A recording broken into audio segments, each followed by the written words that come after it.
Well, hello everyone. I hope and pray that you're doing well. Here I am in my kitchen and living room, and Ella and I are in the middle of a renovation project, hence the mess, right? We've got flooring undone, we've got dishes in a cabinet sitting on the table, we've got so many tools sitting on this little island. Anyways, it's a mess in here. And it's kind of the old story is, out with the old, in with the new.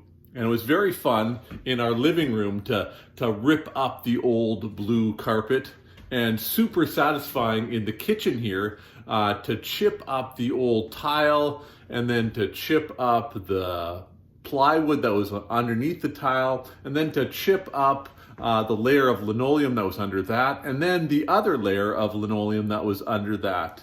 But probably the best was over my shoulder here to knock out a wall, and to put up a header. I'll just put this down here, but it was a wall that had been here for the 21 years that we've lived here, and a wall that Ella has wanted to knock down for all of those 21 years.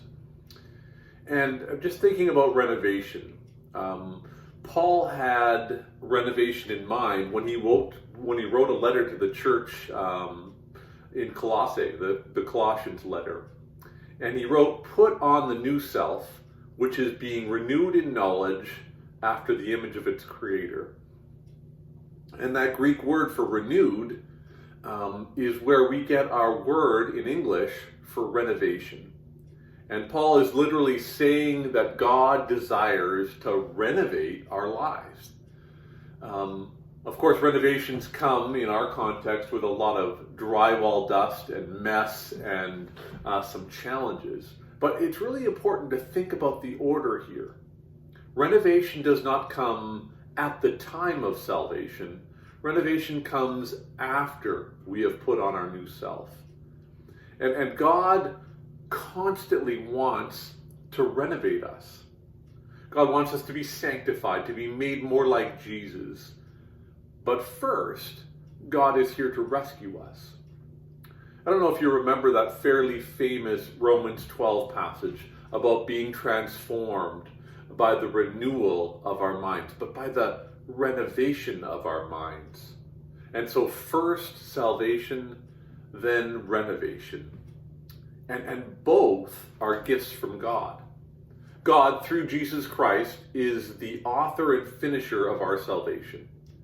And God, through the Holy Spirit, is the instigator, but also the source of strength for our transformation, for our renovation. Now, I admit that there have been times in the midst of this renovation project in our kitchen here where I wish we could just be done. Right? Snap my fingers and the new flooring's all installed.